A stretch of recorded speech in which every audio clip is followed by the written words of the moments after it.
Berikut merupakan 6 tanda-tanda hari kiamat. Yang pertama, munculnya duhan. Maka tunggulah semasa langit membawa asap yang jelas dan nyata yang akan menimpa seluruh keadaan manusia, iaitu sehingga mereka akan berkata, ini adalah azab yang sungguh menyakitkan. Surah Duhan ayat 10 hingga 11. Para musafir berbeza pendapat tentang maksud duhan, iaitu asap ataupun kabus. Jadi ada beberapa pendapat yang dikeluarkan tentang apakah yang dimaksudkan dengan duhan ini. Yang pertama iaitu ada yang berpendapat bahawa duhan tersebut adalah asap yang meliputi manusia ketika neraka mendekat kepada orang-orang yang berdosa pada hari kiamat.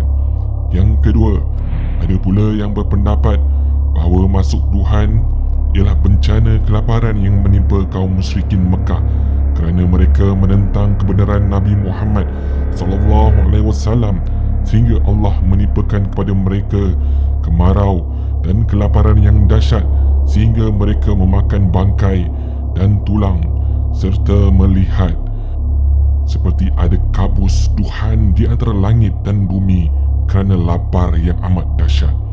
Yang terakhir adalah yang berpendapat bahawa maksud duhan adalah salah satu tanda hari kiamat yang akan terjadi pada akhir zaman. Terdapat hadis Nabi yang menyatakan salah satu tanda hari kiamat akan tiba adalah asap. Sesungguhnya Al-Sa'ad, hari kiamat, tidak akan berlaku sehingga berlakunya 10 tanda, iaitu gerhana di timur, gerhana di barat, gerhana di rantau Arab, asap, Dajjal, Da'abah yang melata di bumi sejenis haiwan, Ya'jud dan Ma'jud, terbitnya matahari dari barat, api yang keluar dari lembah Eden yang akan mengiringi manusia. Oleh itu, apabila kiamat hampir tiba, keadaan akan berasap di seluruh dunia yang mengena kepada nafas manusia dan terkena juga kepada orang mukmin di antara mereka.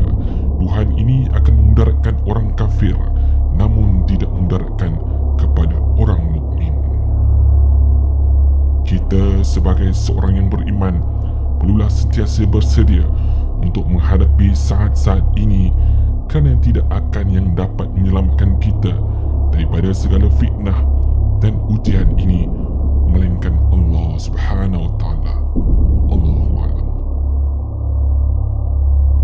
Yang kedua, keluarnya binatang dari bumi, dan apabila keputusan dari Allah Subhanahu wa taala telah jatuh ke atas mereka, kami keluarkan sejenis binatang melatar dari bumi yang akan mengatakan kepada mereka bahawa sesungguhnya manusia dahulu tidak yakin kepada ayat-ayat kami. Surah An'am ayat 82. Apabila keputusan Allah Subhanahu wa taala telah datang dan yakini terjadinya hari kiamat, maka Allah Subhanahu wa taala akan mengeluarkan satu binatang dari bumi yang akan bercakap kepada manusia. Binatang ini dikenali sebagai Da'abatul Ad. Da'abatul Ad bermaksud binatang yang melatar di bumi, maknanya ia berjalan di bumi. Tiada maklumat yang terperinci dari Al-Quran dan hadis tentang Da'abatul Ad. Oleh itu kita tidak tahu bagaimana rupanya, bagaimana caranya ia akan bercakap kepada manusia. Ia adalah salah satu tanda hari kiamat. Allahu a'lam. Yang ketiga, keluarnya Dajjal. 3 perkara apabila ia keluar tidak akan memberi manfaat akan iman seseorang itu yang sebelumnya mereka itu tidak beriman, atau sebelumnya mereka tidak berusaha untuk melakukan kebaikan pada imannya. 3 perkara tersebut adalah terbitnya matahari dari barat, keluarnya Dajjal, dan juga Al-Da'abah yang melatar di bumi riwayat Muslim. Muncul atau keluarnya Dajjal adalah satu kepastian dan kita tidak boleh sama sekali mengingkarinya. Akan tetapi waktu yang sebenar atau tepat keluarnya Dajjal ini tidak diketahui oleh sesiapa sekalipun. Dajjal adalah salah satu tanda besar hari kiamat. Dajjal juga merupakan fitnah yang paling dahsyat dan ia akan berlaku di akhir zaman. Untuk itu Nabi Muhammad SAW sentiasa memberi pesan kepada umatnya agar berjaga-jaga dengan fitnah ini Dajjal juga boleh dikenali sebagai beberapa sifat yang dikabarkan oleh baginda sallallahu alaihi wasallam melalui hadis-hadisnya. Antaranya ialah seorang manusia, rambutnya kerinting dan kusut masai, sebelah daripada matanya buta, tertulis antara dua matanya iaitu kufur. Dajjal akan keluar dari arah timur iaitu dari arah Khurasan. Khurasan adalah salah satu tempat luas terletak di sebelah timur dan ia terdiri daripada beberapa daerah. Kemudian Dajjal akan mula berjalan di bumi dan tidak akan tinggalkan satu tempat melainkan dia akan memasuki iaitu kecuali Mekah dan juga Madinah, kerana terdapat malaikat yang menjaga kedua tanah suci itu. Setelah Dajjal melata di seluruh muka bumi melainkan Mekah dan juga Madinah dengan menyebarkan fitnah-fitnahnya kepada manusia.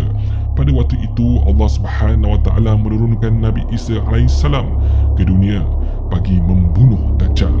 Ketika Nabi Isa alaihissalam turun ke dunia, Dajjal sedang menuju ke Baitul Al-Maqdis iaitu di Palestin. Kemudian mereka bertemu di sebuah pintu yang dinamakan pintu Lut.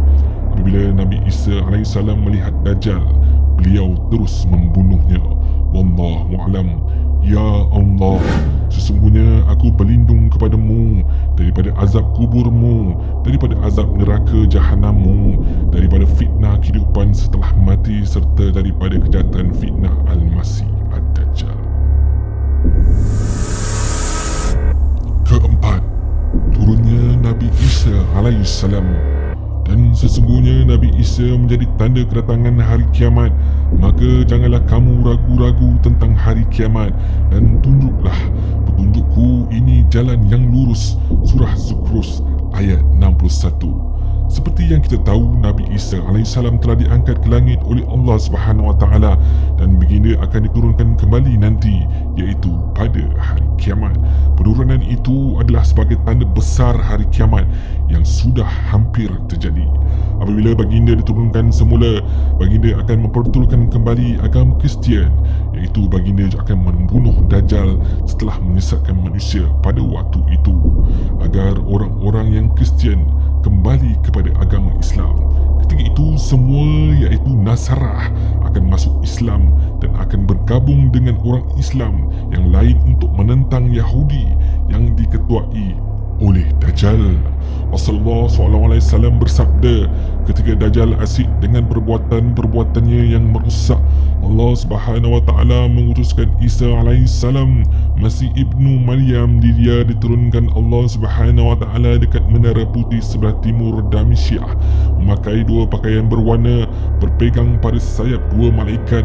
Apabila dia menundukkan kepala, hujan turun, dan apabila dia mengangkat kepala, berjatuhan daripadanya biji-biji perak bagaikan mutiara.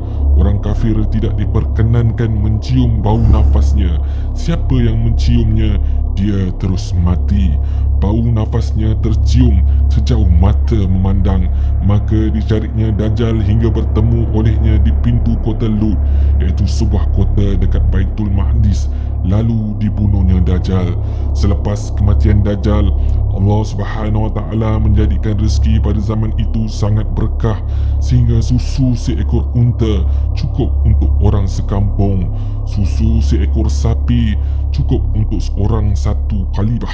Susu seekor biri-biri cukup untuk sekelompok keluarga dekat. Wallahu a'lam. Kelima, keluarnya Ya'juj dan Ma'juj. Hingga apabila dibukakan tembok Ya'juj dan Ma'juj dan mereka terus dengan cepat dari seluruh tempat yang tinggi.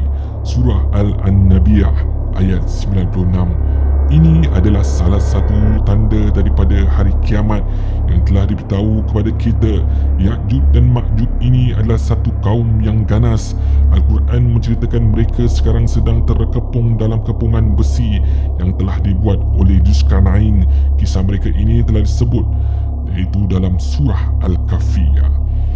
Sejak dibina dinding itu sampai sekarang, Ya'juj dan Ma'juj cuba menembus dinding itu setiap hari, namun gagal, sehinggalah dinding itu ditakdirkan akan pecah pada akhir zaman, iaitu apabila antara kaum Ya'juj dan Ma'juj itu berkata, InsyaAllah esok akan pecah dinding ini.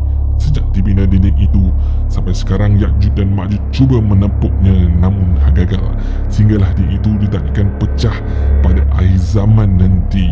Ya'juj dan Ma'juj juga berkata insya-Allah esok akan pecah dinding ini, maka disebabkan oleh kalimah insya-Allah mereka itu, Allah Subhanahu Wa Taala akan bantu mereka untuk melubangi dinding tembok itu sampai masanya nanti mereka akan keluar dari tempat mereka dan mereka akan bermaharaja-leja menyerang dan membunuh manusia, dan kami biarkan mereka pada hari itu keluar beramai-ramai bercampur baur antara satu dengan yang lain, dan kemudiannya akan ditiup sangkakala, lalu kami himpunkan makhluk-makhluk seluruhnya di padang mahsyar. Surah Kahfi ayat 99. Mereka akan bergerak turun dengan laju dari tempat-tempat yang tinggi. Mereka juga membunuh mana-mana saja manusia yang mereka jumpa. Di dalam kitab tafsir tersebut bahawa yang terselamat hanyalah mereka yang duduk di dalam masjid sahaja. Tidak lama selepas keluarnya Ya'juj dan Ma'juj itu, maka kiamat akan berlaku. Akan tiupnya kala sangka kala untuk mematikan semua makhluk yang ada di dalam ini. Siapakah Ya'juj dan Ma'juj menjadi satu perbincangan yang hebat di kalangan umat Islam dari dulu sampailah sekarang. Maka kerana itu tafsiran ulama berbeza-beza. Kita pilihlah mana yang sesuai dengan rapat dengan dalil yang ada. Wallahu alam. Hanya Allah Subhanahu Wa Taala yang maha mengetahui segalanya. Yang terakhir adalah matahari terbit dari barat. Maka ketika mereka melihat azab kami, mereka berkata kami beriman kepada Allah Subhanahu Wa Taala semata-mata dan kami kufur ingkar kepada benda-benda dengan sebabnya kami menjadi musyrik. Maka iman yang mereka katakan semasa melihat azab kami tidak berguna lagi kepada mereka. Yang demikian adalah menurut sunnatul undang-undang peraturan Allah Subhanahu Wa Taala yang telah berlaku kepada hamba-hambanya, dan pada saat itu rugilah orang-orang yang kufur ingkar. Surah Kahfi ayat 84 hingga 85. Matahari setiap hari ia sujud kepada Allah Subhanahu Wa Taala dengan cara sujudnya tersendiri, kerana sesungguhnya setiap makhluk memiliki tata cara sujud tersendiri. Demikianlah ia meminta izin kepada Allah Subhanahu Wa Taala setiap hari untuk terbit dari timur. Sampailah tiba suatu hari ia meminta izin untuk terbit dari timur seperti biasa, tapi tidak diizinkan oleh Allah Subhanahu Wa Taala, maka terbitlah ia dari arah barat yang hanya sekali sahaja selama alam di dunia ini wujud. Terbitnya matahari dari arah barat adalah tanda besar hari kiamat. Yang ketika itu melihat matahari terbit dari barat, waktu itu kelam kabutlah manusia hendak beriman dan bertaubat. Barulah mereka percaya dengan apa yang diberikan oleh penyeru tauhid dahulu. Akan tetapi bertaubat tak kala itu tidak lagi bermanfaat. Taubat dan keimanannya hanya bermanfaat bagi mereka yang beriman sebelum tanda ini muncul. Waktu itu memang semua akan beriman, walaupun mereka pengamal syirik yang paling tegar sekalipun.